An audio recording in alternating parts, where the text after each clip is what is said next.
In 2022, I actually graduated from university and I went to a pretty good university.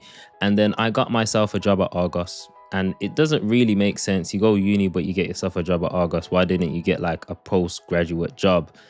Now, while I was at that job at Argos, I realized I actually can't do this like 9 to 5 thing. Even though it was only part time, I did think, yeah, this can't be it. It just hit different. And obviously, I've worked jobs before. I worked at Amazon warehouse, and that was so mundane. It was boring. It paid well, but it just wasn't for me. I couldn't see myself doing that for more than 2 weeks. I've worked at like Sainsbury's during like the Christmas period, same 3 songs on repeat, pretending to stack shelves that don't need stacking.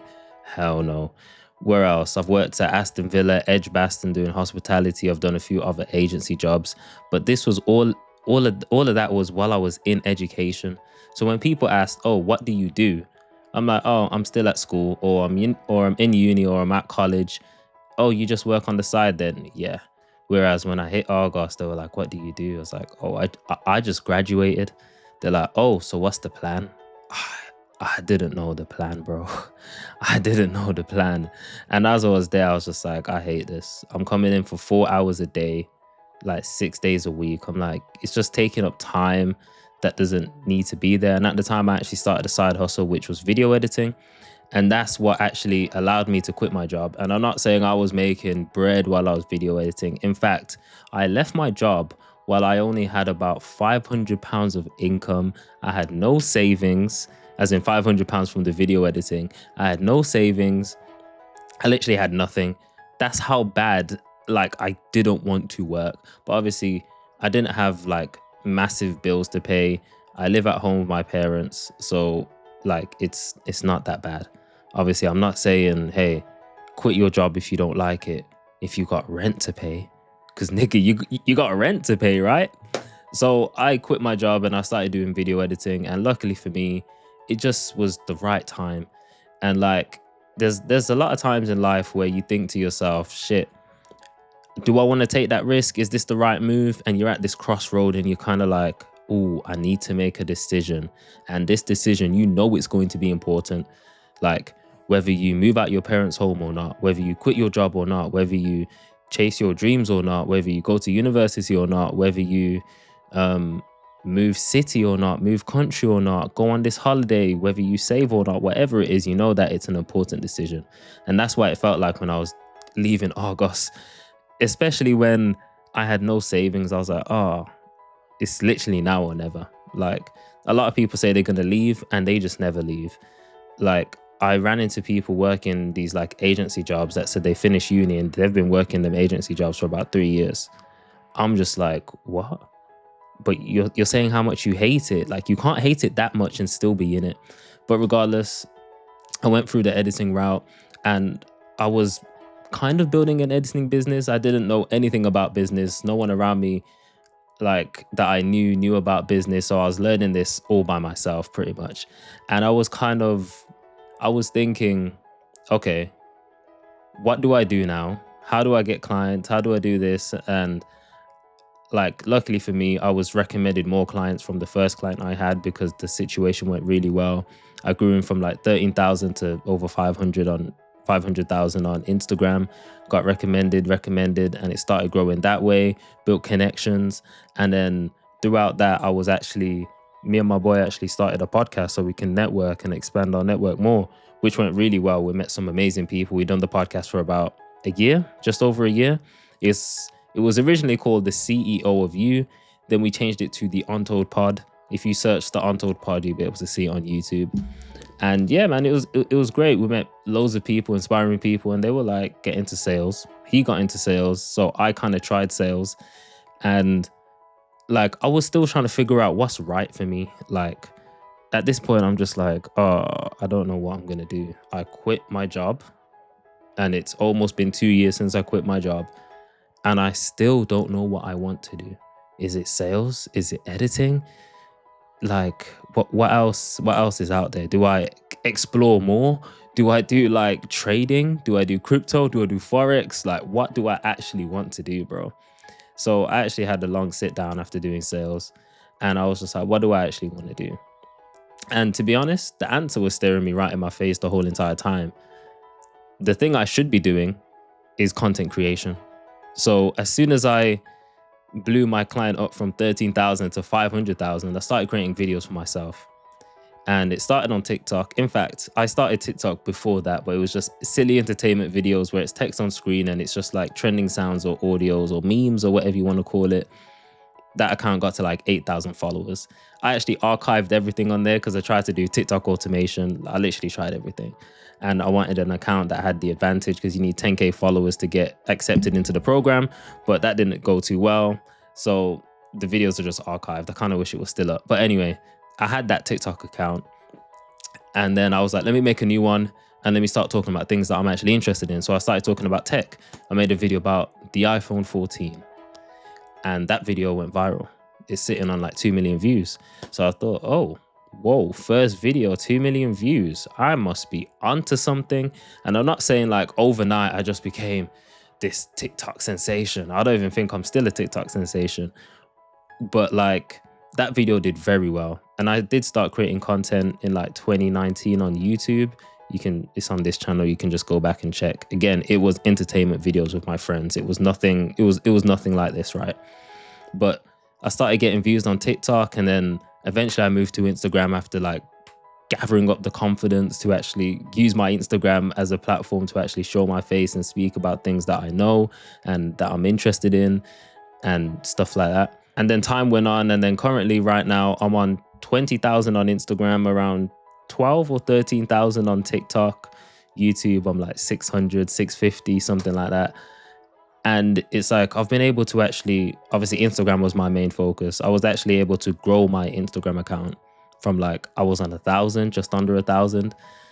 I've been able to grow my Instagram account, build a personal brand, and I was able to do it on TikTok. I'm also trying to go back on YouTube now because that's where I originally started.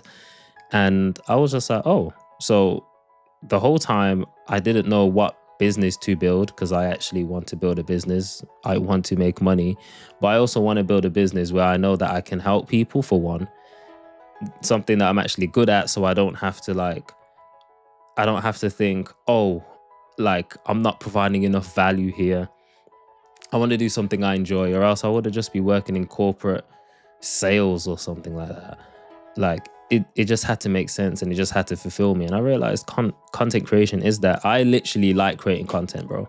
If there's one thing I could do, like just ask yourself this question. If you could wake up in the morning and do one thing that would excite you, what would it be? And I know a lot of men are gonna be like, yo, I don't even want to do nothing. I just want to stay in bed. You get me? But seriously, when I wake up, if I could wake up and do one thing, obviously it's probably go to the gym as well and stuff like that. But I know I don't have a burning desire for that, bro. I just don't want to be fat in it. But I know if I wake up, I would want to make a video. Whether that video is about tech, whether that's about traveling. If I had a more interesting life, I'd probably be vlogging more. Whether that's like traveling, like holidays, stuff like that, or just actually helping people create better videos. Because at one point, I started a YouTube channel thinking I was going to be the guy. And I realized it was more difficult than I thought. I was like 400 followers for about 2 years. I started making videos for a while. It was on and off. And I realized content creation isn't easy. And I mean, coming from that to where I am now, like you can go back and see the old videos, massive difference. You'll be like, wow. And I was like, okay, if I'm able to do it for myself and I actually enjoy what I do, surely I'll be able to teach other people how to do that exact same thing and make better videos and build their personal brand.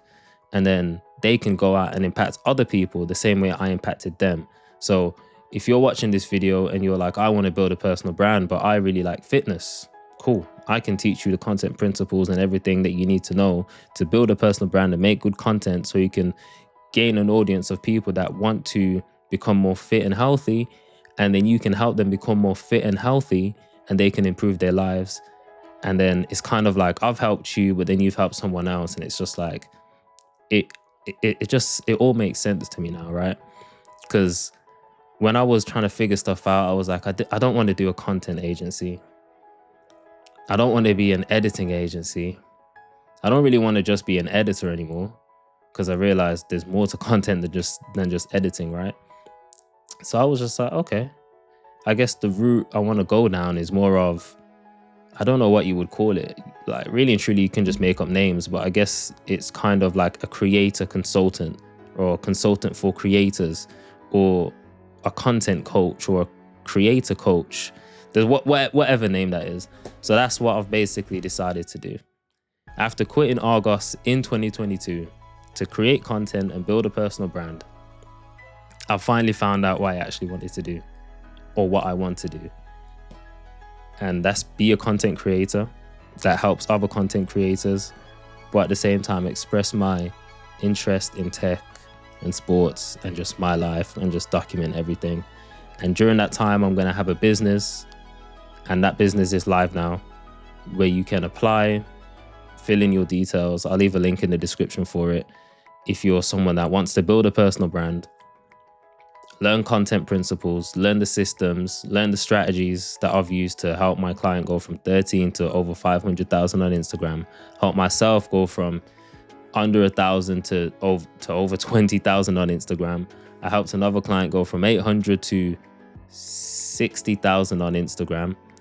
I helped another client we started on 0 on YouTube to over 160,000 K, not 160,000 K, 160K.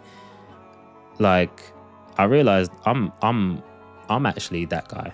Like, I know what I'm talking about, right? And I actually can help people. So I thought, this is the best thing I can do. So I quit Argos at 22 to be a content creator. Sounds so weird to say. And now that it's been 2 years, I'm actually at the point where I could basically say I am a full-time content creator. I do this full-time. I work with a few clients. I work with a few brands every month. And now I'm going to be consulting and coaching other creators on how to grow their personal brand too. So again, if you're interested in any of that, check the description. There's going to be a link in that. Hopefully this inspired you. If you, I don't know, are stuck in your job, or if you are scared of taking a risk or taking the chance of when you're stuck at that crossroad and you don't know what to do, hopefully this just inspired you to, make a decision. And always think to yourself, when you're 70 years old, what are you going to regret more? Not taking that chance of, leaving the job, or planning on your route out of leaving the job and actually chasing something that really fulfills you and lights you up? Or are you going to be okay with just staying at your job and just earning the same money, maybe switching company a few times every few years, and that's it? So, yeah.